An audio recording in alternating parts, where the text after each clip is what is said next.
Selamat. Boleh meminta waktunya sebentar, Pak? Waalaikumsalam. Nggih, Bu Lilis monggo. Ada yang bisa dibantuku? Nggih, saya mau bercerita, Pak, tentang apa yang saya alami hari ini. Hari ini saya ada sedikit masalah dengan kepala sekolah. Nggih, Bu Lilis monggo. Apa yang ingin Bu Lilis ceritakan? Nggih, begini Pak Slamet. Tadi pagi saya kan datang ke sekolah terlambat nggih karena buru-buru. Saya lupa tidak membawa buku teks untuk mengajar di kelas. Nah, jadi tadi mengajar pun tidak membawa buku teks. Nah, ketika masuk ke kelas, ternyata sudah ada kepala sekolah di kelas saya, Pak. Saya malu dan merasa sangat bersalah kepada murid-murid dan saya juga merasa tidak enak sama Pak Kepala Sekolah. Saya menyapa beliau dan ternyata beliau mendampingi saya di kelas. Ini di luar dugaan saya bahwa Pak Kepala Sekolah ini mengamati proses pembelajaran yang ada di kelas saya. Saya jadi merasa bingung sendiri tadi Pak, karena dapat supervisi dadakan di kelas. Itu Pak Slamet.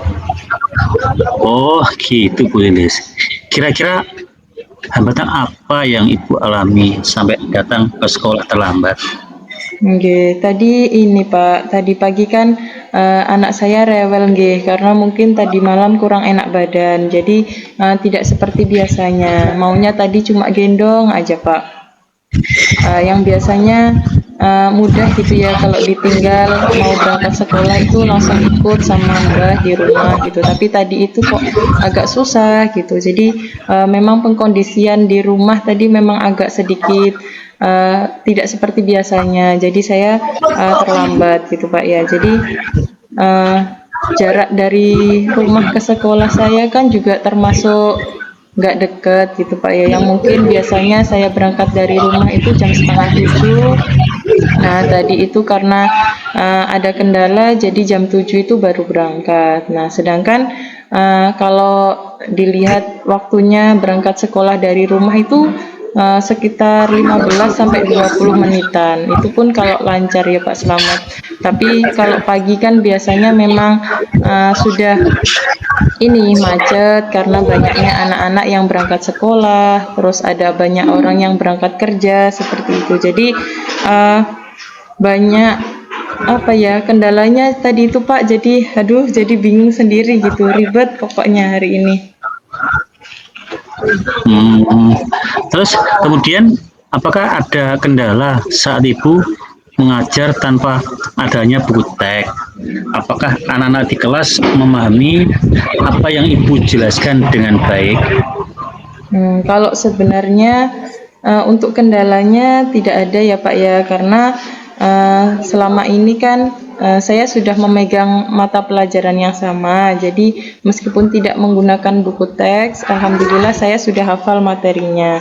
Dan yang saya sampaikan ke anak-anak juga maksudnya materinya juga tentang yang sama seperti tahun-tahun sebelumnya. Kemudian saya tadi juga meskipun tidak membawa buku teks ya, ada beberapa media yang bisa saya gunakan. Jadi menurut saya pembelajaran saya tidak terlalu terkendala. Jadi maksudnya bisa berjalan dengan lancar. Hanya saja tadi memang kendalanya lebih di waktu aja. Karena kan tadi masuk kelasnya terlambat, jadi waktu dalam penyampaian materi kan tersita untuk anak-anaknya gitu. Jadi tidak maksimalnya di waktu saja. Kalau untuk materi insya Allah semuanya berjalan dengan baik gitu Pak.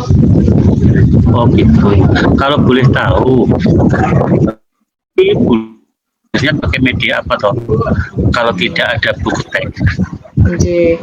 Kalau tidak menggunakan buku teks tadi, alhamdulillah dengan ini Pak video kan kalau di kelas kan alhamdulillah ada media TV-nya ya, jadi saya bisa memperlihatkan video pembelajaran ke anak-anak. Jadi kemudian mengajak mereka untuk mencari referensi yang lain dari internet. Kemudian banyak media yang saya gunakan selain buku teks Pak.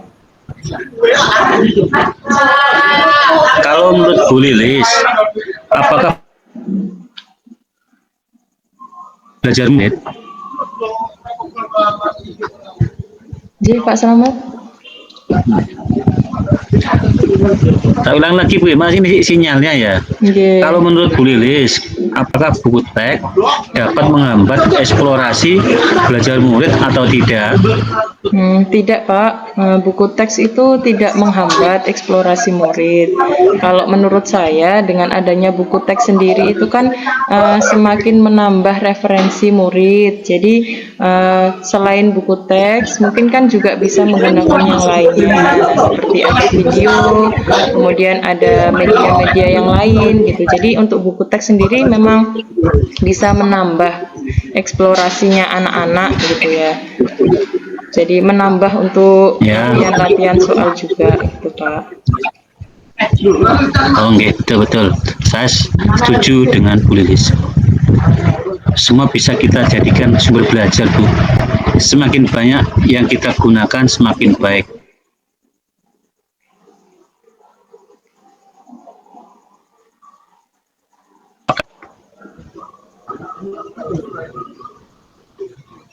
Bu, Nggih. Pak Slamet. sinyalnya nggih. Nggih, sepertinya sinyalnya Sinyal. terlalu baik nggih. Oh, nggih. Ya, saya sangat setuju sekali, Bu, dengan pendapat jenengan. Semua bisa kita jadikan sumber belajar. Semakin banyak yang kita gunakan, semakin untuk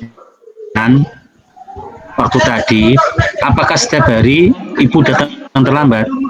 Tidak Pak Slamet, hanya tadi saja karena memang kan adanya kendala yang tidak kita duga gitu nggih Pak, karena tidak seperti biasanya kok ternyata anak rewel gitu kan. Kalau biasanya mudah pengkondisiannya, jadi kalau biasanya saya tidak terlambat, tapi ya cuma itu tadi karena memang di rumah ada kendala, jadi berangkatnya lebih siang dari biasanya. Jadi sudah siang dari rumah, kemudian kena macet di jalan, nah jadi nyampainya di sekolah juga terlambat. Jadi sudah fokusnya untuk ke sekolah itu juga tidak maksimal gitu Pak. Jadi, ya sabar Bu Lilis, kalau itulah risikonya punya anak kecil. Tapi kita sebagai seorang pendidik dan seorang ibu harus seimbang Ibu untuk Pak. diwaktunya. Pak Slamet. Nah, gimana kalau misalnya mau ditinggal juga gimana ya Pak? Kalau misalnya tidak berangkat sekolah juga masih ada tanggungan di sekolah. Kalau misalnya di rumah ya pengennya ya di rumah ngurus anak gitu Pak gitu. Tapi ya di sekolah masih ada tanggungannya.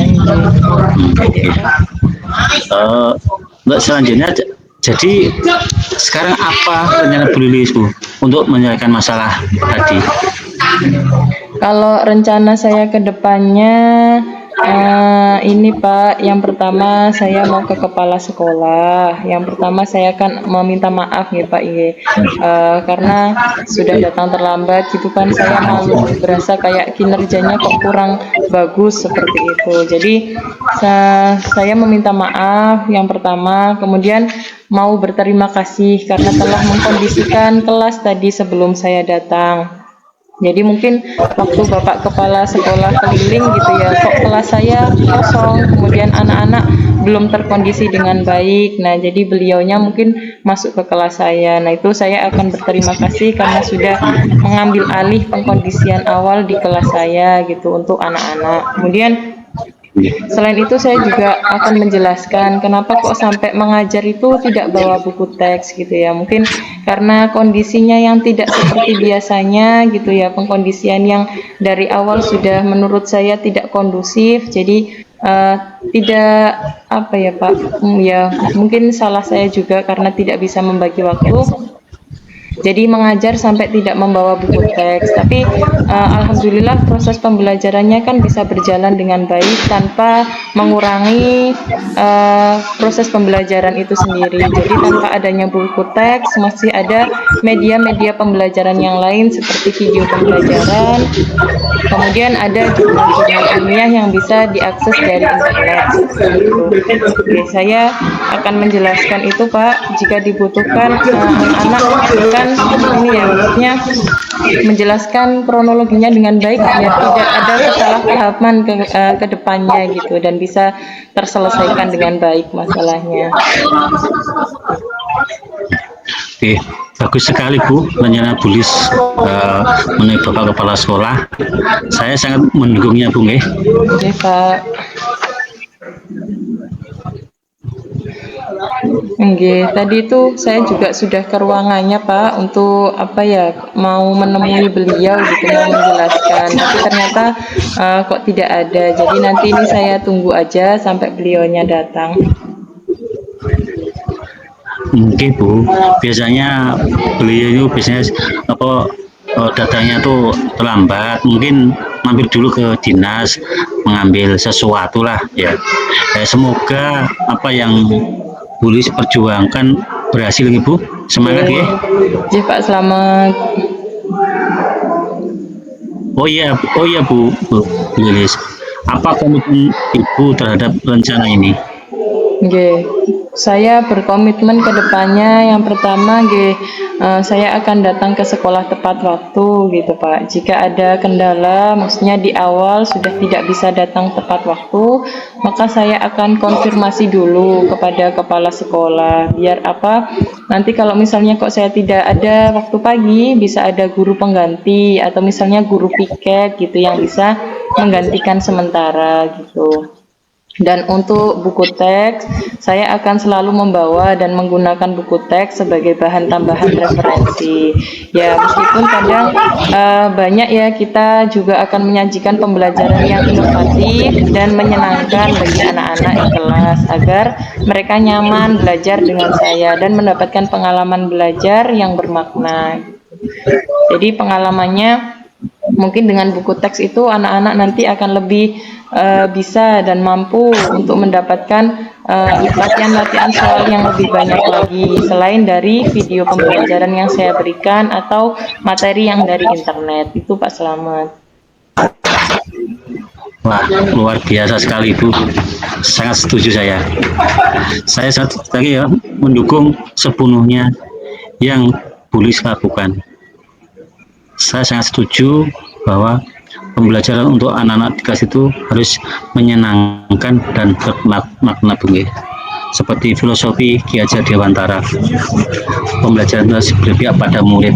Selain itu juga dengan kodratnya mereka. Kodrat anak adalah bermain dan bersenang-senang Bu. Ketika mereka senang, pembelajaran akan lebih menarik bagi mereka. Bu. Pak Slamet, karena kalau zaman kita dulu kan mungkin belajar itu hanya berpusat pada guru gitu ya, murid manut pada gurunya. Nah sekarang itu saya pengennya murid-murid itu juga punya pengalaman, keberanian berpendapat gitu, jadi tidak harus manut sama gurunya gitu. Jadi mereka bisa bebas seperti kurikulum kita yang saat ini belajar, merdeka belajar.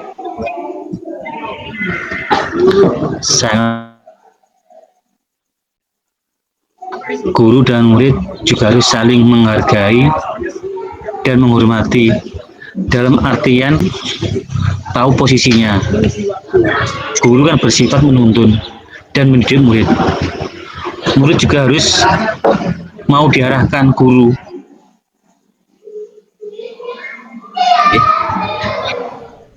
Oke, Pak Slamet. Kadang kekhawatiran terbesar adalah murid salah pergaulan dan kita abai karena merasa sudah bukan tanggung jawab kita kalau di luar sekolah. Kadang saya menjumpai anak itu baik kalau di sekolah karena takut dengan peraturan sekolah. Tapi nanti di luar bebas melakukan hal-hal yang tidak baik karena merasa tidak ada yang mengawasi. Makanya butuh kerjasama guru dan orang tua juga Pak dalam berkolaborasi, menumbuhkan sikap dan menanamkan hal baik pada anak. Oke, Bu Lilis, itulah tugas kita sebagai guru di sekolah. Yang mana kita cuma bisa membimbing dan juga membersamai mereka saat di sekolah. Tapi kalau sudah di rumah kita serahkan kepada orang tua. Kita juga kerjasama dengan orang tua untuk menumbuhkan kesadaran anak dan ibu. Nggih. Nggih, Pak Slamet, terima kasih banyak atas waktunya Pak Slamet telah bersedia mendengarkan cerita saya, keluh kesah saya. Nggih, Bu Lilis, sama-sama. Saya juga senang bisa membantu Bu Lilis. Nggih, Pak Slamet, semoga kita senantiasa bisa jadi guru yang selalu dirindukan murid-murid ya, Pak. Nggih, Bu, amin. Nggih. Amin. Saya nggih, langkah dalam Delta yang pertama tujuannya itu menyampaikan tujuan coaching. Menurut saya tujuan disampaikan oleh coachnya sangat jelas, yaitu ingin mencari solusi atas permasalahan pada saat diperingatkan oleh kepala sekolah saat pembelajaran di kelas.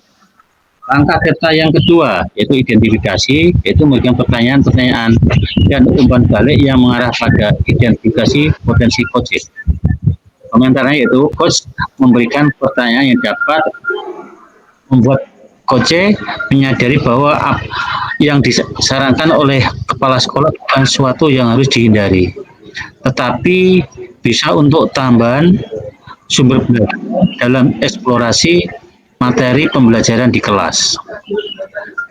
Langkah Delta yang ketiga yaitu rencana aksi, yaitu memberikan pertanyaan-pertanyaan dan umpan balik mengenai rencana aksi coach dalam menyelesaikan permasalahannya. Komentarnya itu, coach memberikan pertanyaan yang dapat membuat coach merencanakan hal-hal dalam menyelesaikan permasalahan dengan kepala sekolah, dengan dirinya sendiri tentang buku teks dan keterlambatannya. Langkah yang keempat yaitu tanggung jawab, yaitu memberikan pertanyaan-pertanyaan dan umpan balik mengenai komitmen coach dalam menjalankan rencana aksinya. Komentar yaitu coach menanyakan tentang komitmen terhadap rencana yang diambil oleh coach dan menjadi yakin akan keputusannya dalam solusi yang dia ambil. Itu Bu, nggih. Oke, Pak Slamet. Oke.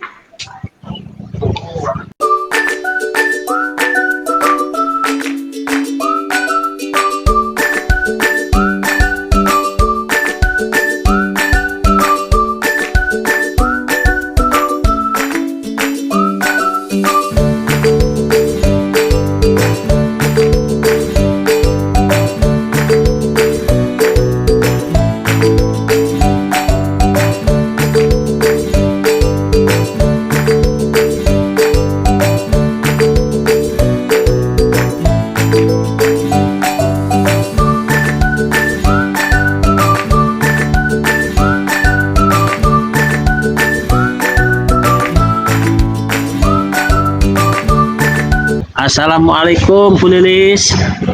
Waalaikumsalam warahmatullahi wabarakatuh. Nggih, Pak Slamet. Bu Lilis.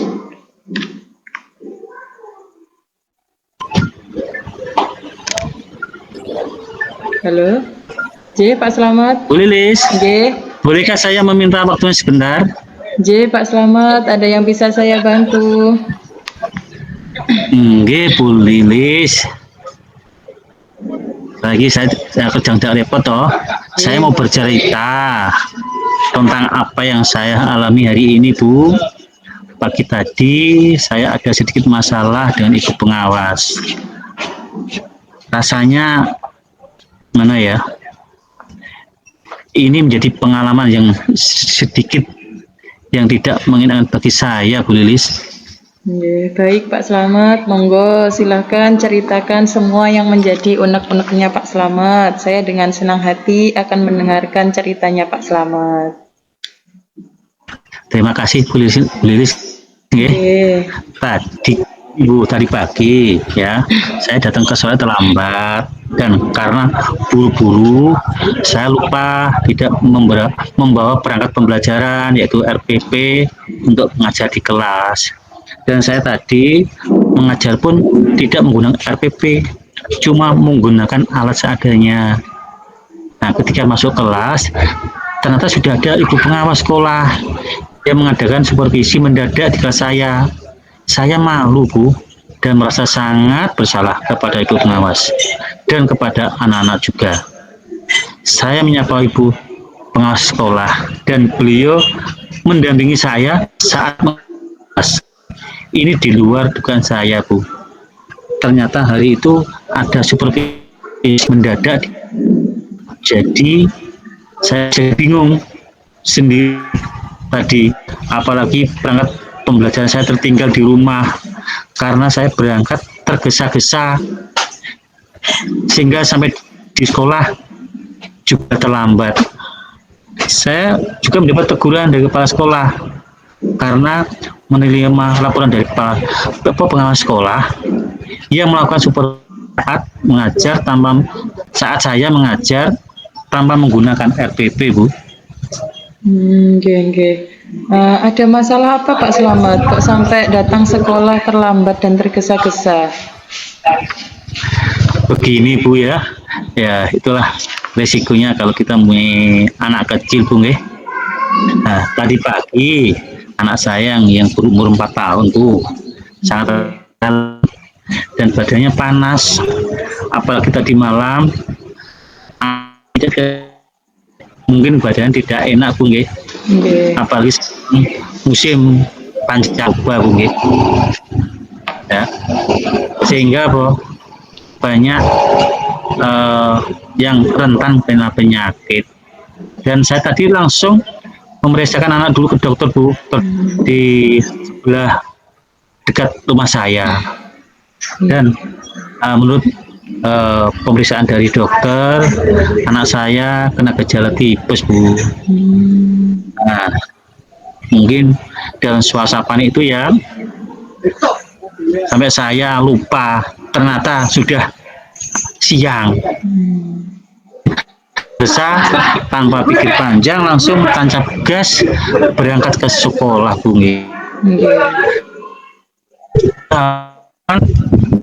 Sekolah karena kok sampai lama sampai jam 8 karena macet, Bu.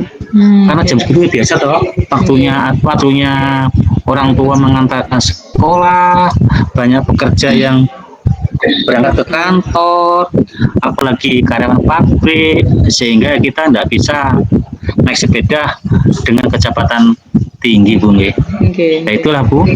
Nah, itu alasan.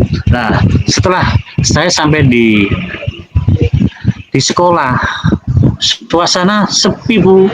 Ya, karena mungkin anak-anak sudah masuk, ya, semua guru sudah mempersiapkan persiapan untuk mengajar. Nah, tanpa pikir panjang, saya tidak ke kantor dulu, Bu. Karena saya langsung setelah parkir langsung masuk ke kelas. Nah, ternyata di kelas itu sudah ada ibu pengawas, sudah mengisi kelas saya sambil menunggu saya. Saya menyapa beliau dan minta maaf lah karena terlambat. Nah, setelah itu beliau melakukan supervisi, Bu, di sekolah. Nah, pikiran saya setelah menyapa beliau langsung pergi. Karena enggak, beliau itu melihat dari jendela, mengintip lah bagaimana. Ternyata saya tergesa-gesa, akhirnya perangkat pembelajaran saya itu berupa RPP tertinggal.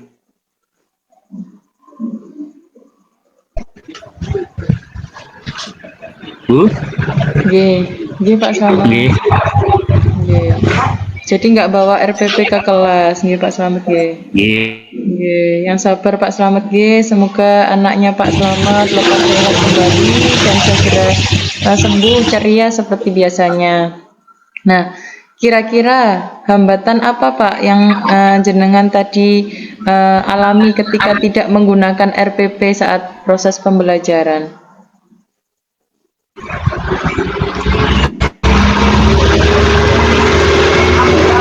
Halo? Nggih, Bu? Nggih. Oh, nggih. Sebenarnya untuk kendala waktu menyampaikan materi tanpa menggunakan RP tidak ada, Bu. Ya, mungkin telah ibaratnya saking lamanya saya mengajar di kelas 6 hingga sudah hafal ya semua materi yang akan saya sampaikan pada hari ini pada anak-anak. Kemudian tadi saya juga materi mulai beberapa Bu. Jadi untuk kendaraan mati tidak ada. Memang hambatannya cuma waktu Bu ya. Karena yang digunakan cukup tersita karena saya datangnya ke kelas terlambat. Itu saja hambatannya. Jadi tidak maksimalnya di waktu penyampaian materi Bu. Nggih. Kalau menurut Pak Slamet, kira-kira lebih enak mana Pak, melakukan pembelajaran dengan RPP atau tanpa menggunakan RPP Pak Slamet?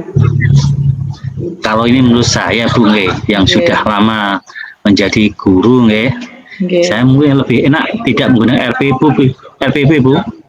Karena proses pembuatan RPP juga membutuhkan waktu yang bagaimanapun untuk merancang proses pembelajaran hingga penilaiannya. Kalau tidak menggunakan RPP, saya merasa lebih bebas Bu dalam menyampaikan materi. Dalam hal tersebut adalah sebagai implementasi dari kurikulum ketika mengajar Bu. Jadi kita tak harus RPP, kita mampu eksplor proses pembelajaran seperti yang kita inginkan. Jadi guru itu menyenangkan, tapi kadangkala terbebani dalam administrasi pendidikan seperti RPP Bu. Bukan tidak mau menggunakan RPP, cuma memang kadang saya itu merasa lebih senang, lebih enjoy kalau mengajar secara langsung kepada anak-anak.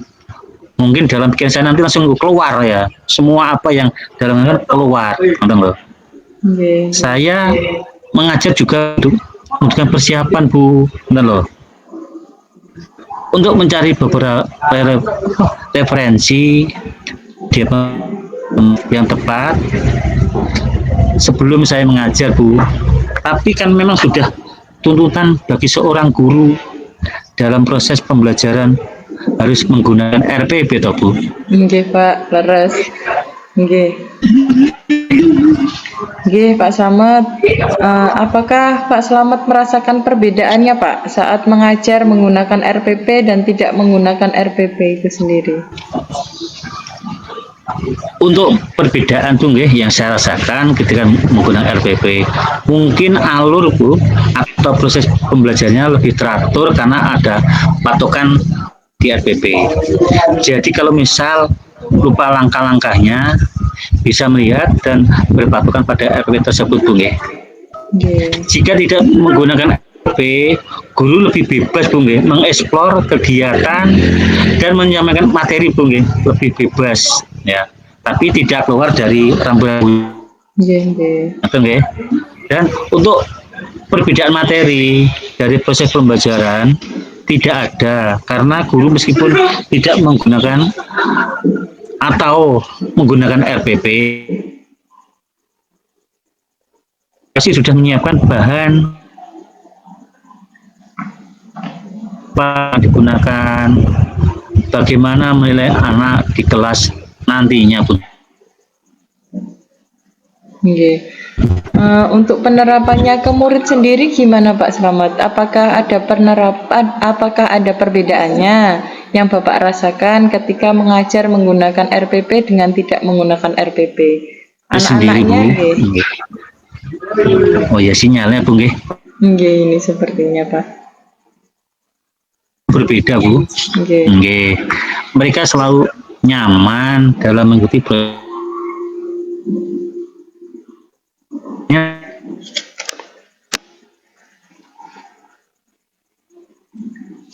jarang berupa RPP atau tidak, saya masih menggunakan media yang bisa membuat anak senang dan tertarik untuk belajar sehingga pembelajaran di kelas saya bisa berjalan dengan baik.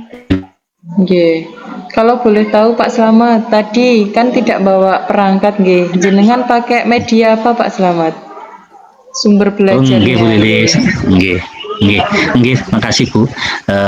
Tadi ketika saya menyampaikan materi, karena saya tidak menggunakan karena karena pembelajaran berupa RPP karena tertinggal, saya menyampaikannya dengan menggunakan media seadanya Bu. Tapi saya juga menunjukkan video pembelajaran dari YouTube Bu, sehingga mungkin anak bisa lebih tertantang ya dan lebih menarik. Jadi sebenarnya tanpa adanya perangkat pembelajaran tidak selalu menghambat jalan pembelajaran di kelas Bu. Cuma karena ibu pengawas sekolah menanyakan terkait perangkat pembelajaran. Jadi itu yang menjadi bahan evaluasi untuk saya Bu. Nggih, nggih, nggih. Menurut Pak Slamet sendiri, apakah mengajar tanpa menggunakan RPP itu dapat menghambat eksplorasi murid atau tidak, Pak Slamet? Gini Bu nggih, kalau saya pikir-pikir kembali, tanpa menggunakan RPP atau tidak akan menghambat mengeksplorasi murid Bu. Dengan adanya bantuan media lain seperti YouTube akan semakin banyak referensi yang kita dapat yang digunakan oleh murid dalam proses pembelajaran. Malah sekali lagi tidak menghambat Bu. Apa? Ibu. Jadi tanpa adanya RPP tidak menghambat eksplorasi murid nggih Pak nggih. Mohon maaf Pak, saya tanya sebelumnya. Biasanya Pak Slamet datang ke sekolahnya terlambat atau boten Pak Slamet, atau hari ini saja Pak?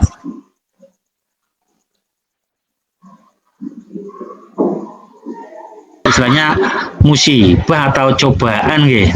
Ya, biasanya saya datang itu tepat waktu guys. Malah saya biasanya malah yang datang duluan dibanding teman-teman yang lain.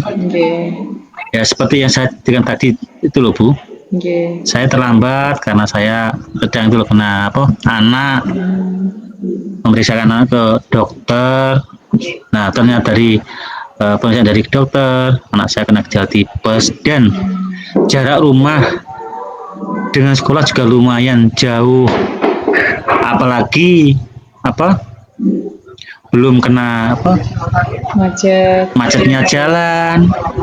Pokoknya itulah sehingga Bu pikir saya jadi campur aduk Bu antara anak, tanggung jawab sebagai seorang pendidik. Jadi Pak Slamet, yang sabar Pak Slamet, tetap semangat. Sebagai seorang pendidik memang harus seimbang dalam membagi waktunya, baik sebagai orang tua di rumah maupun orang tua di sekolah. Nggih, Bu Lilis, terima kasih banyak nggih atas motivasinya. Matur nuwun. Nggih, sami-sami Pak. Jadi sekarang apa rencananya Pak Slamet untuk menyelesaikan masalah ini Pak? Menyelesaikan masalah ini, yang pertama saya tetap akan menghadap ke kepala sekolah dulu Bu untuk menyampaikan permohonan maaf karena saya telah membuat kecewa ibu pengawas. Kalau memang memungkinkan saya ingin bertemu langsung dengan ibu pengawas supaya masalah ini bisa selesai dan tidak menimbulkan salah paham yang berkepanjangan Bu Lilis.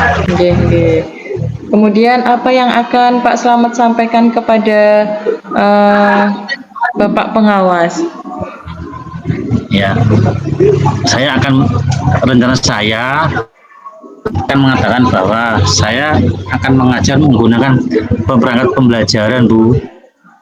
Tujuan supaya murid-murid dapat mengeksplor materi Merdeka Belajar Bu. Oke Pak Slamet. Kemudian kepada kepala sekolah sendiri Pak, kira-kira Pak Slamet mau menyampaikan apa kepada kepala sekolah Pak Slamet? Nah, untuk pada pihak kepala sekolah Bu, saya akan menyampaikan kepada kepala sekolah alasan kenapa hari ini saya kok sampai datang terlambat ke sekolah, dan saya akan minta maaf dan berusaha tidak mengulang lagi. Saya akan mementingkan kepentingan saya sebagai seorang pendidik, Bu Lilis. Nggih, nggih. Nggih, bagus sekali rencananya Pak Slamet. Mudah-mudahan berhasil nggih Pak nggih. Oke, terima kasih Bu Lilis. Nggih. Kemudian komitmen ke depannya Pak Slamet setelah kejadian hari ini, kira-kira Pak Slamet gimana? Ya, terima kasih. Setelah ini saya akan berkomitmen Bu untuk selalu membuat rencana pembelajaran ya yang menggunakan banyak sumber belajar untuk mengekspor materi sehingga murid-murid saya dapat menjalankan merdeka belajar, dan saya akan membuat murid-murid saya senang dalam kegiatan eksplorasi materi tanpa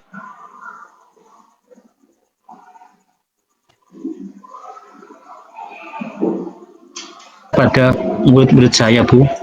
Saya juga akan senantiasa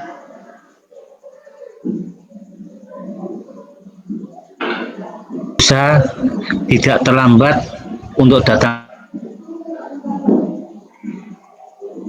Contoh ya, dari teman-teman berangkatnya lebih pagi sehingga semua termotivasi dengan apa yang saya lakukan. Dan kalau ada mengharuskan saya datang terlambat, saya akan izin terlebih dahulu Bu kepada Bapak Sekolah perlahan, Bu Lilis. Nggih. Wah, bagus sekali Pak Slamet. Saya sangat mendukung Pak Slamet. Mudah-mudahan semua berjalan lancar dan sesuai harapannya Pak Slamet ya Pak. Nggih, Bu Lilis. Terima kasih Bu Lilis atas waktunya untuk sharing. Mudah-mudahan diruntuhkan oleh murid-murid kita ya Bu Lilis. Amin. Pak Slamet, amin. Nggih. Refleksi dari kegiatan coaching yang hari ini kita lakukan, yang pertama adalah yang sesuai dengan langkah dalam model Tirta nggih Pak nggih.